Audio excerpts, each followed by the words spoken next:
Hi, this is Jacob Hornberger, president of the Future of Freedom Foundation. I'm joined by Sheldon Richmond, the vice president of the foundation. This is the Libertarian Angle, the weekly show here on the internet that brings you the libertarian perspective on the burning issues of the day.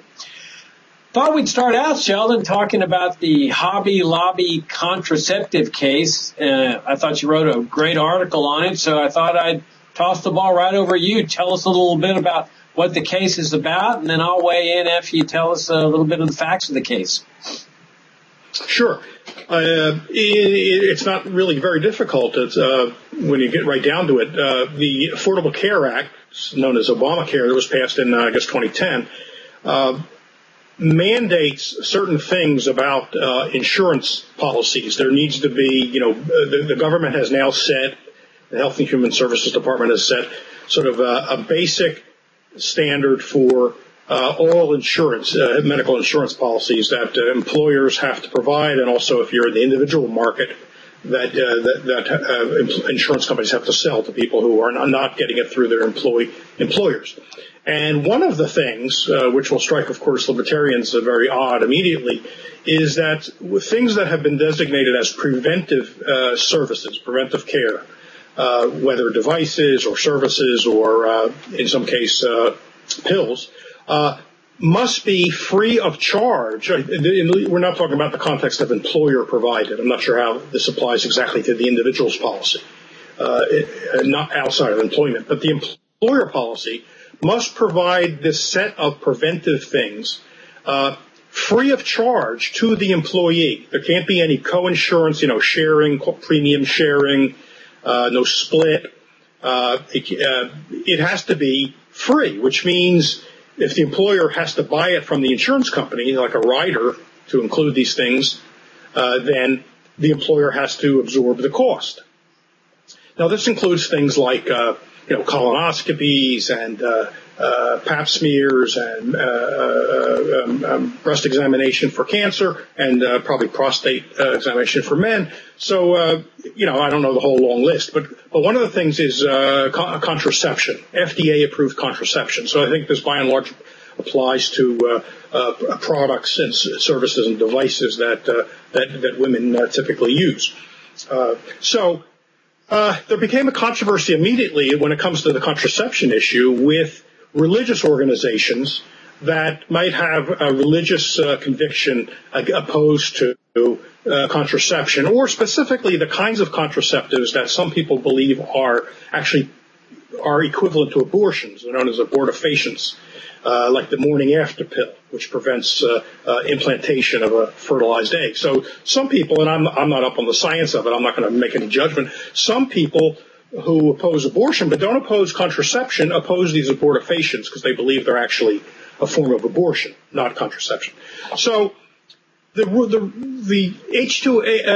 HHS has already written some exemptions for nonprofit religious organizations like a church that employs people that has this conviction against these things. So they have a way out of it. It actually just shifts the cost, at least on its face, to the insurance company itself or the taxpayer. So while the religious employer, of having to pay for it, it shifts the compulsory payment to the insurance company. So here's an insurance company that has to give some coverage away for free and eat the cost of it, or to the taxpayers in general.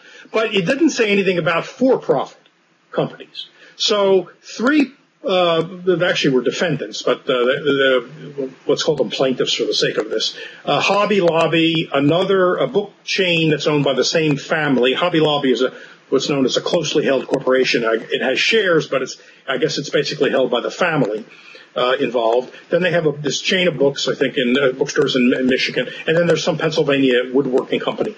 They got together and challenged, and they're for-profit companies. They got together and challenged that they also should have an exemption. They don't believe in these abortifacients, although Hobby Lobby says they're not against sort of normal birth control, but they object to 4 of the covered products or devices that they believe actually perform abortions. So they went to court. They lost. They ended up going up to the Supreme Court.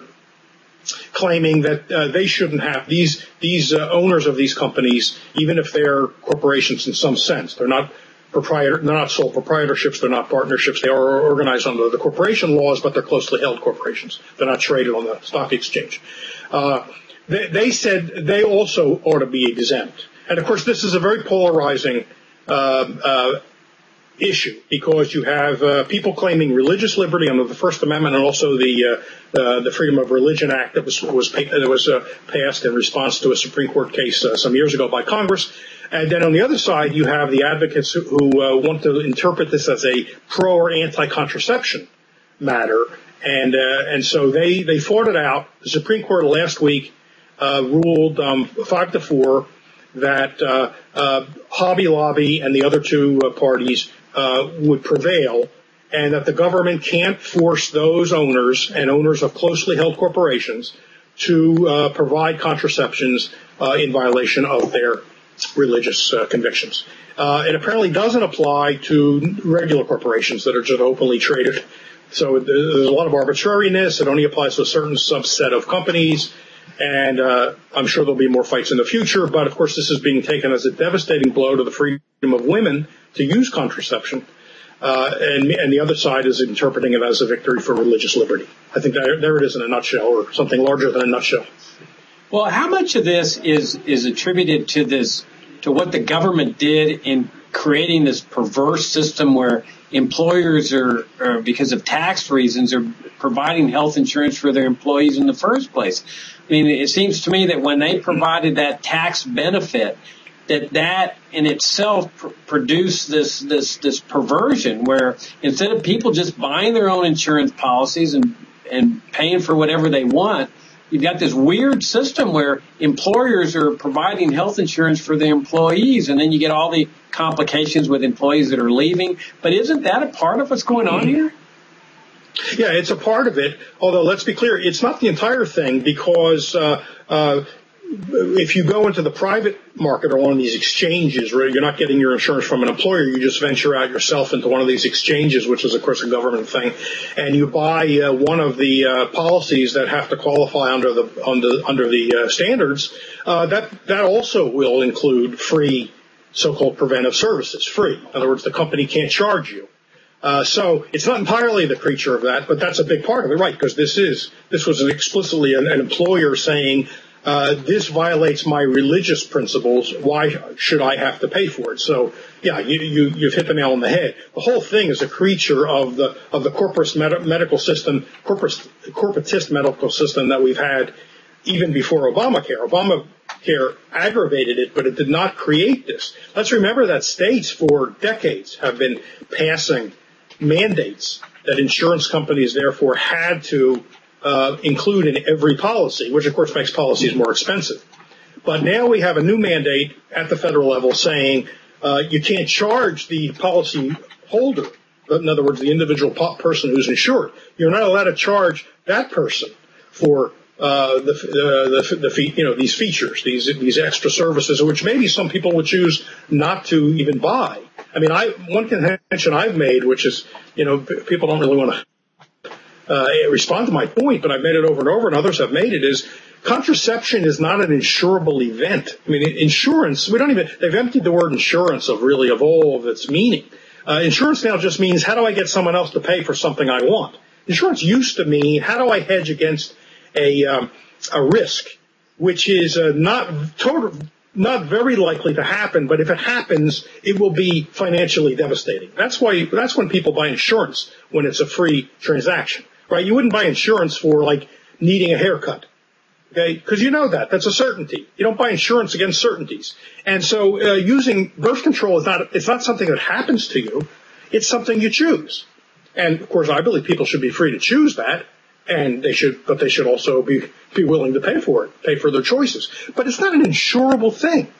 I mean, how can a company calculate, how many, in a universe of 1,000 women, what are the odds, how many women are going to use birth control, and what are the odds of that? There's no way to set actuarial premiums for that, because it's an act. It's a volitional act. It's not like lightning striking. So the whole thing it doesn't even belong in the insurance context at all. But so, yes, it's a mess. It's a mess for the reason you pointed out. It's a mess for all the things that Obamacare has piled on top of an already bad system, and it further corrupts the idea of insurance. Yeah, I agree with you on the insurance thing. To me, it's not insurance at all. It's like if you're buying fire insurance for your home, and the government mandates that if somebody wants hardwood floors or better fixtures in their bathroom, you're going to have to pay for it if that's what they choose to do. Well, you're just requiring people to pay for things that they would otherwise purchase or might not purchase. It has nothing to do with protecting against an event that might never happen just out of fortuitousness, if that's a word. But Sheldon, in a larger context, it seems to me that this is your classic case of what Ludwig von Mises called, interventionism leading to interventionism. Mm-hmm. That you've got the government involved in health care at all levels. You've got the Medicare and the Medicaid, and you've got on the supply side the occupational licensure. You've got regulations out the gazoo, cross state lines with insurance, regulation of the health care field, and all of this thing has created such a mess that you've always had this crisis, this ongoing crisis in healthcare. It's soaring costs and so forth, and people then blame it on the free market, the failure of the free enterprise system, sort of a repeat of what we hear about the Great Depression. And their answer is, of course, more intervention. They never go back and get rid of the original intervention. And to me, this is classic. This is a classic example of what's going on with Obamacare. That it's addressing the crises that Medicare and Medicaid and occupational licensure and regulation, insurance regulation produced. And the logical result of this is more crises and manifested by people that say, oh, well, wait, we have religious exemptions to this. But if you ask a lot of those people, say, well, are you in favor of getting rid of Medicare and Medicaid and all this government involvement? They'll say, oh, no. People would be dying in the streets if we didn't have government involved in this. But when their ox is being gored, all of a sudden, no, we've got our religious principles here and we don't want our religious convictions violated here. Well, what about the whole concept of forcing people to fund the health care decisions of other people like Medicare and Medicaid, mandatory charity? What about that violating people's consciences and people's rights? They don't think about that. And I think that's one of the beautiful things about libertarianism is that we're not here just talking only about this particular contraceptive case, is that since we recognize that government is at the root of this entire mess, we say pull the root out by its root, by getting rid of Medicare, Medicaid, all government involvement in healthcare, a separation of healthcare in the state. And I think that's one of the attractive parts of libertarianism. Yeah, of course, I agree with you. To take a step back from this system, I think it's objectionable. Reasonable people ought to find it objectionable that a bureaucracy can impose sort of a blanket mandate or a blanket regulation of some kind, whatever it is. Doesn't it? You can be outside of the medical area, and then selectively decide who will get exempted from it. That's a very corrupt system. That leaves it to the discretion of bureaucrats. They say, okay, Group A, you made a good case for an exemption from our blanket rule. Group B, we don't like your case. And then what happens? Then it gets fought in court. You don't know how it's going to turn out. I mean, why should religious exemption be the only grounds? What if an atheist who has a strong moral exemption to being forced to pay for someone else's whatever it is? I don't want to pick on contraception because people think that means, that means you're against contraception. Nothing to do with that. But why is it only religious? Or I imagine if you're a member of some small, fairly new religious sect and claimed it, then they would say, well, no, that's not a mainstream religion. You just made that up to get out of the regulation. That's discretion we shouldn't want any bureaucrat or office holder to hold. It's the opposite of what we ought to be aiming for. Government discretion is a dangerous thing. It's going to be abused for all the public choice reasons and other reasons. These are just people. These are mortals, just like the rest of us. And why should they be set back, unaccountable, basically, saying, okay, you're exempted from our harsh, costly regulation, but you, on the other hand, are not. So tough luck. That ought to offend everybody. Well, it goes back to the basic principle of the rule of law versus the rule of men.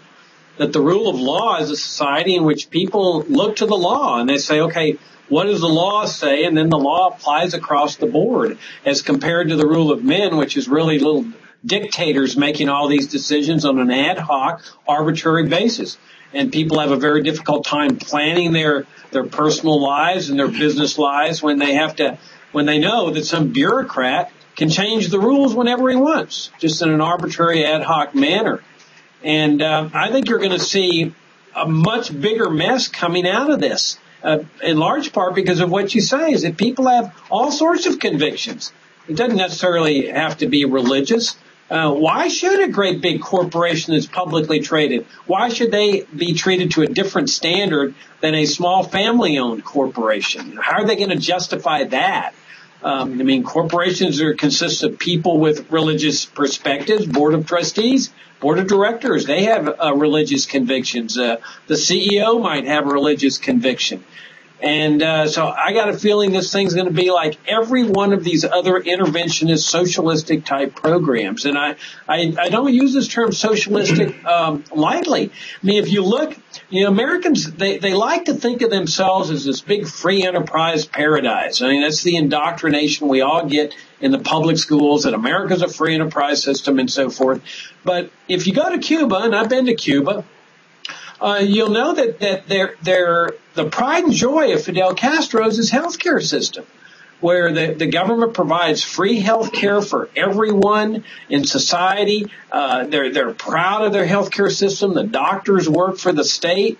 And that's really, as far as I'm concerned, Sheldon, the ultimate goal of many of these interventionists here in the country when they call it single payer system and all. Their ideal is the government just take over the whole healthcare field and have the doctors work for the state and have everybody just go to the state and get their health care. In other words, the Cuban system.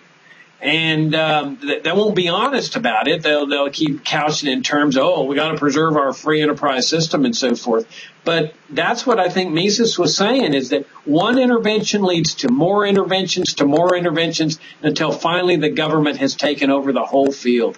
And that's why I think we've got to keep stressing that it's government intervention in the first place that is the cause of all these little tiny crises that are cropping up in the healthcare field. Right, and one thing we need to be very emphatic about is that the system that Obamacare, it didn't really replace it, but I would say fortified, was not a free market system. Because if you criticize the Affordable Care Act, the average person will think, especially someone who's sympathetic to the new system, will say, oh, you want to have what we had just before, 2010. Look how well that free enterprise, that free market system worked. So we can't leave it at that. We have to stress that was nothing like a free market system.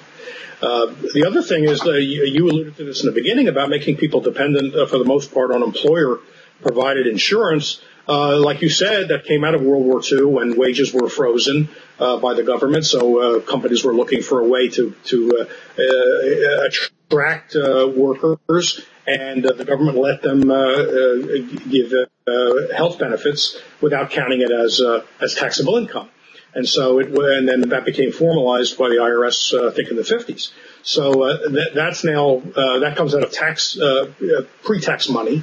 If the government to give you the equivalent of the policy, if your employer was willing to give you the same amount of money it cost him to buy that policy, you of course would get taxed on that money, which means you would get less. So it's now under the current system in your interest to say, no, I'll take it in terms of insurance, because that is untaxed. If you give me cash, that is taxed. Well, that's pushing people into employer-provided insurance, which creates the phenomenon known as job lock.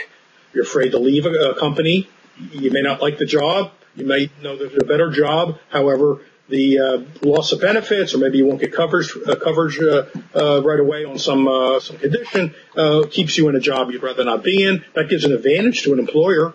That's a source of exploitation, I think, of employees by the employer because of government the way the government has set up the insurance system. The other thing is this system encourages people to put their interest ahead of commitment to clear thought. So the people that hate the Hobby Lobby decision are saying, and if you look at, all you need to do is watch one discussion on cable TV or on the news to see this is happening. They say that this decision lets employers meddle in the healthcare decisions of their employees and, in fact, deny them access to contraceptives. Now, let's keep in mind, all that this does, and it's only for a limited number of companies, is say those companies do not have to pay for that stuff. That's now being interpreted as denying people access. So all of a sudden, not paying for something somebody wants is denying access to what that person wants.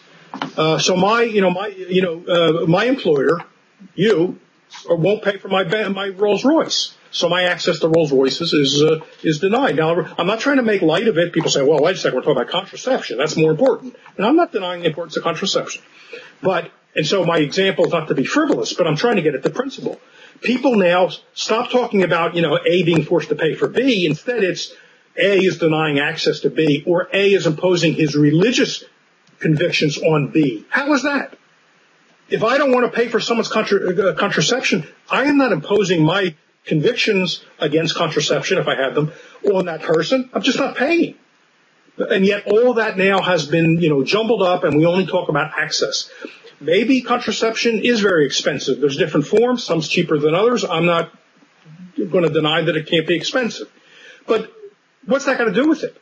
This is still forcing A to pay for something for B. And by the way, when you talk about expense, keep in mind this is not even a means-tested part of the program, right? Wealthy employees get the same free contraception as poor employees. So to invoke a cost is to make it sound like as well, this is for poor people. It's not only even for poor people.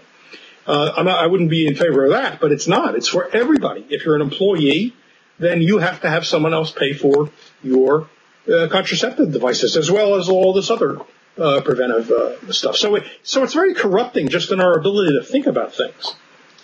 Well, and it's that sense of entitlement that if I want something, I want the government to force someone else to pay for it. I have a right to have the government force someone else to pay for it, where wants become rights. And then there's this whole sense of dependency that, as you say, people get locked in as employees. They are scared of leaving a company because they're going to lose their health insurance.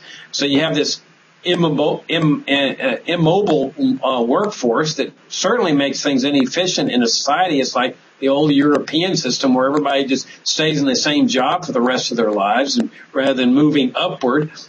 But there's this whole mindset of dependency, too, that with Medicare and Medicaid, that if we didn't have these things, there'd be people dying in the streets, and doctors wouldn't do free cases for the poor on a voluntary basis. And I mean, we destroyed our sense of faith in the free market, faith in free people, a belief in the free market system. I mean, that to me is what we really need to restore in this society, is that you don't need this socialism. It actually is destroying of the human spirit. It's destructive of good health care. We once had the finest health care system in the world, and now we have a system where health care costs are soaring, and people are disgusted, and people are trying to get into other people's pocketbooks through the government. Doctors are disgusted. They're retiring early. Many of them are being sent to prison for violation of ridiculous regulations. This is all because of government intervention. And in the few minutes we have left, let me use that as a segue, the interventionist argument that we see that where intervention leads to intervention, Sheldon, in so many endeavors, healthcare, education, and so forth. But maybe the best model of it is, and drug war, of course, but the best model, it seems to me, or one of the best, is immigration. I mean, I've seen these interventions take place every, 4 or 5 years since I was, growing up on the border. There's a big immigration crisis, so they pass a new regulation, making it illegal to hire illegal aliens, for example. That's going to cure the problem because now they won't be able to get jobs. And, of course, the latest one was the Berlin fence that they built on the border. That was going to solve all the problems. Let's just build this hugely expensive Berlin fence. And yet here we are with this phenomenal new immigration crisis where I don't think I've ever seen this. And growing up on the border and all the years since, where you got like an estimated 90,000 children that have all of a sudden popped up at the border. It's really amazing. But it's very reflective of what the welfare state has done to people. You know, all my life, I've been told that the welfare state makes Americans, through their mandates, more caring and compassionate toward people. And you certainly don't see very much of it being demonstrated with these kids. You know, everybody's, you know, not everybody, but people are throwing a conniption fit because they're scared their taxes are going to go up, because these kids are going to go on welfare and so forth. I mean, let's face it, as far as I'm concerned, if these kids accelerate the demise of the welfare state because people don't want their taxes going to foreigners, that would be fantastic. I mean, what better thing could happen than to dismantle the whole welfare state? But I think the other thing we ought to consider, though, is that the U.S. is responsible for this. You've got drug war policies that are creating all manners of violence and gang wars and assassinations and killings in Latin America, where parents are sending their kids north just to save their lives as a result of the U.S. drug war. And then you've got this system that encourages immigrants to stay here permanently, where they ordinarily would be going back and forth. But they're too scared of getting caught, and so the parents are saying, "Hey, send the kids up north." And so the kids are risking their lives to come up north. It's another classic example of government intervention gone awry. Yeah, the parents, it's a heartbreaking situation. They entrust their kids to the people that bring them up, and these are sometimes, you know, terrible people who do bad things to kids. These coyotes, I think they're called. They extort a lot of money. We'll get your kid to the United States, but here's how much we want, and then you don't know what's going to happen on the way. In a lot of cases, if we had properly open borders, the parents would be accompanying their children, and they would be through safe channels, because you wouldn't be ducking the law. But of course, you also make a good point that a lot of people, if it weren't for the drug war, no, that's not the only reason, but if it weren't for the drug war, a lot of people wouldn't feel the need to leave to get away from gang warfare, where innocent people are so often caught in the crossfire. So this, I believe, is purely a creature of government policy, both sides of the border, and it really is an ugly display when people turn out, like at Murrieta, California, screaming at a bus full of kids, innocent kids, you know, get out of here, go home, go back. Not a proud day for Americans. No, it'd be nice to have all those people that are expressing their religious convictions in the Hobby Lobby contraceptive case to go over there and say, hey, let's express our religious convictions on how we treat our fellow man here, and how we treat innocent children. But, you know, Sheldon, I've heard over the years about how radical we are here at FFF, you know, radical libertarians and so forth. To me, it's just so logical. It's so clear. I don't see anything radical about it. That to me, the radicals are the ones that believe in socialism and interventionism. I mean, you look at you mentioned open borders. To me, it's just so logical to just open your borders to the free movements of people. People want to cross the border. They can retain their citizenship. They don't have to become American citizens. There's a lot of Americans working in Paris. They retain their American citizenship. There's 1 million Americans living in Mexico, retired. They retain their American citizenship. But people crossing back and forth, doing work, going back to their home country, providing for their families, providing for their own health care. I mean, it seems to me that the radicals, the extremists, are the ones that keep going to government to do these things when government is the cause of all these crises. And we libertarians are simply very logical, saying, look, all this is just freeing the American people. That's all we're saying is have free markets. I don't get people's mindset when they look at us and say, you guys are really radical, when it seems to me we're the ones that are logical. What's radical about asking that the government treat people the way you and I treat our neighbors? Peacefully and consensually. Yeah, I mean, that's like... That's not right. If that's considered radical, then something's wrong. Yeah, it's like do unto others as you would have them do unto you. The golden rule. You're right. What's radical about that? And that's really sums up the whole libertarian message of... treat people the way you want to be treated. And you can see that in healthcare. You can see it in immigration. You see it in education, where we call for a separation of government and the state there, a separation of religion in the state. It's interesting. Nobody considers that radical, where we want government to stay out of religion. Well, why not the same thing on healthcare and immigration and education and so many other aspects of our lives? Seems pretty clear to me. Anyway, that's the show for this week. Enjoyed the conversation with y'all, and we'll see you next time.